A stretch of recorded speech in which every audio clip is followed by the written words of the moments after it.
வணக்கம். தமிழக வெற்றிக் கழகம் தேனி மாவட்ட மகளிர் அணி சத்யா நந்தகுமார். நான் லாஸ்ட்டாக ஒரு 7 இயர்ஸாகவே விஎம்ஐயில் இருக்கேன்.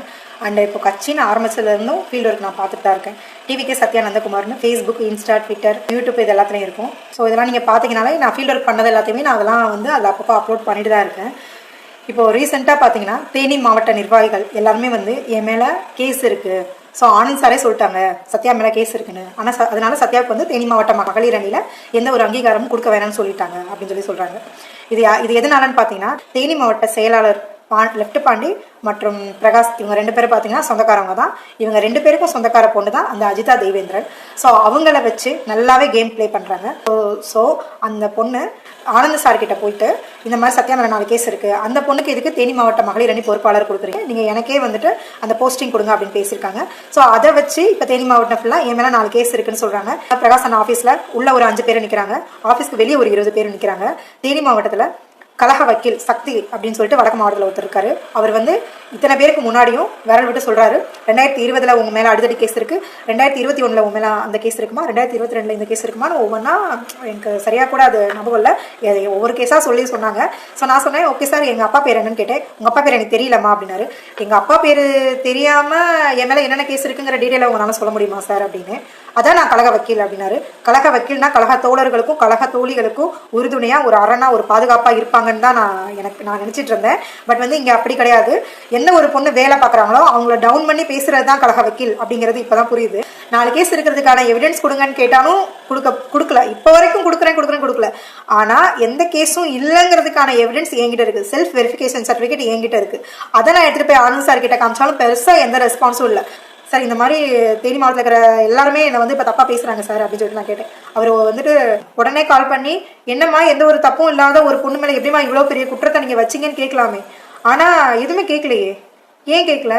என் வேலையே எனக்கு பெருசாக இருக்குன்னு சொல்லிட்டு போகிறாங்க அப்படின்னா நாளை பின்ன அப்போ நாங்கள் யாருக்காக வேலை பார்க்கணும்? அப்போ வேலை பார்த்த இங்கே இருக்கிறவங்களுக்கு என்ன அங்கீகாரம்? அசிங்கப்படுத்துறாங்க. நான் எந்த இடத்துல போய் நியாயத்துக்காக நின்னாலும் உழைச்சவங்களும் அசிங்கப்படுத்துறாங்க. உழைச்சது தப்புங்கிறாங்க. எதுக்கு நீ இவ்வளோ வேலை பார்த்த? ஏன் ஆக்டிவாக இருந்த? ஏன் தலைமை வரைக்கும் தெரியுது ஒன்று? இதுதான் இப்போ கேள்வி. இப்போ இருக்கிற பிரச்சனை அதுதான். அட்மின் ஜெகதீஷ் ஆனால் என் பர்த்டேக்கு விஷ் பண்ணார், நீ வந்துட்டு நல்லா ஒர்க் பண்ணுறமான்னு விஷ் பண்ணார். இப்போ அதுதான் பிரச்சனை. நாளை பின்ன வந்து நான் வேலை பார்க்குறது தளபதி அங்கீகரிச்சாலே அது தப்பு தானா?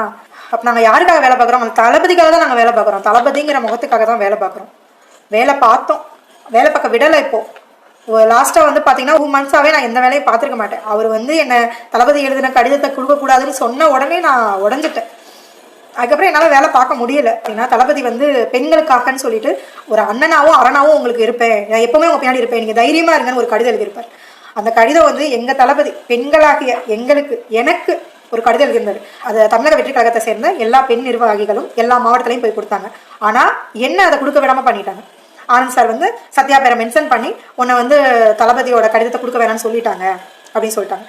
இப்போ இன்னைக்கு என்ன பேசப்படுறாங்கன்னா, ஆனந்த் சார் சொல்றாரு, நாங்கள் கொடுத்த ஒரு வேலையை ஏன் நீ வந்து கரெக்டாக பார்க்கல, தளபதி நாளைக்கு என்னையே தான் கேள்வி கேட்பாருன்னு அழகாவே கேம் ப்ளே பண்ணுறாங்க. எல்லாருமே குடும்ப சூழ்நிலை ஒன்று இருக்கும். அதெல்லாம் தாண்டி இவ்வளோ ஃபீல்ட் ஒர்க் பண்ணுறோம், இத்தனை பொண்ணுங்களை வச்சு இவ்வளோ ஃபீல்ட் ஒர்க் பண்ணுறோம். இன்னைக்கு வந்து எனக்கு கீழேயும் ஒரு 700 மகளிர் இருக்காங்க அப்படின்னா அதுக்கு காரணம் வந்து தளபதி நல்லது பண்ணுவாருங்கிற நம்பிக்கை தான். தளபதி பெண்களுக்கு முன்னுரிமை கொடுக்குறாங்கிற நம்பிக்கை மட்டும்தான்.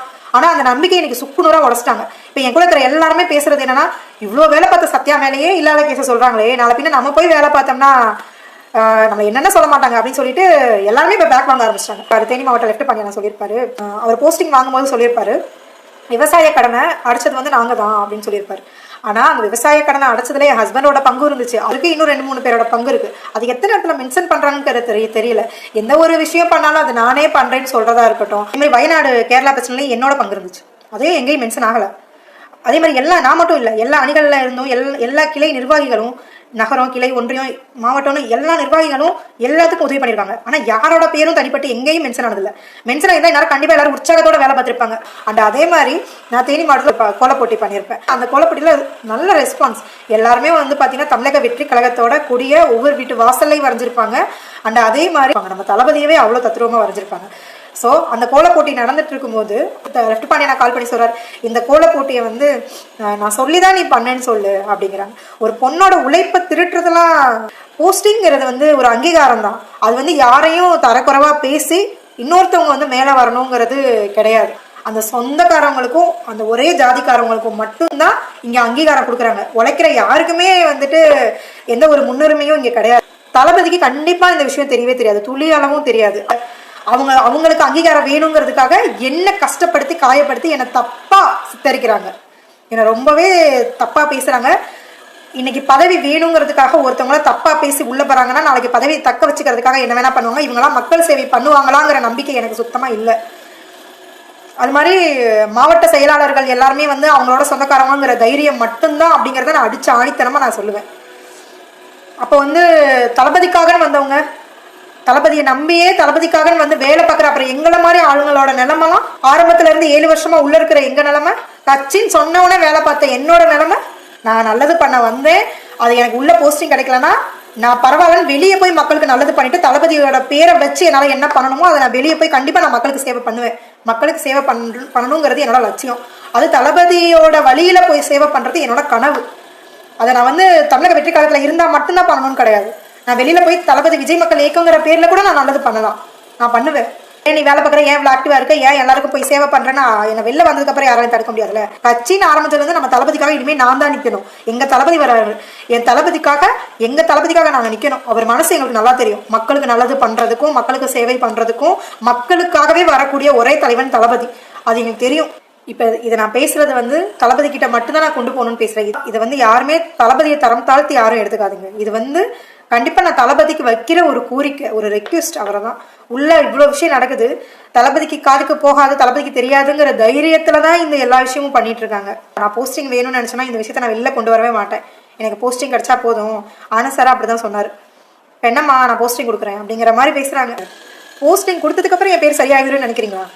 இன்னைக்கு சொந்தக்கார பொண்ணு தான் வரணுன்றதுக்காக மாவட்ட செயலாளர்கள் எல்லாரும் சேர்ந்து அந்த சொந்தக்கார பொண்ணை வச்சு கேம் ஆடி எந்த ஒரு எவிடன்ஸும் இல்லாம சென்னை வரைக்கும் அனுப்பி என் மேல 4 கேஸ் இருக்குன்னு சொல்லி இப்ப தேனி மாவட்டம் ஃபுல்லா அசிங்கப்படுத்துறவங்க நாளைக்கு நான் போஸ்டிங் வந்ததுக்கு அப்புறம் நான் நின்னா குத்தம், நடந்தா குத்தம், உட்காந்தா குத்தம், ஏன் இந்த தெருவில் போய் வேலை பார்த்தேன், ஏன் அந்த தெருவில் போய் வேலை பார்த்தேன் அப்படின்னு சொல்லிட்டு என்னை வேலை பார்க்க விட மாட்டாங்க. என்னை வேலை பார்க்க விட போறதும் இல்லை, நான் வேலை பார்த்தாலும் அதுல குத்தம் கண்டுபிடிக்காம இருக்க போறதும் இல்லை.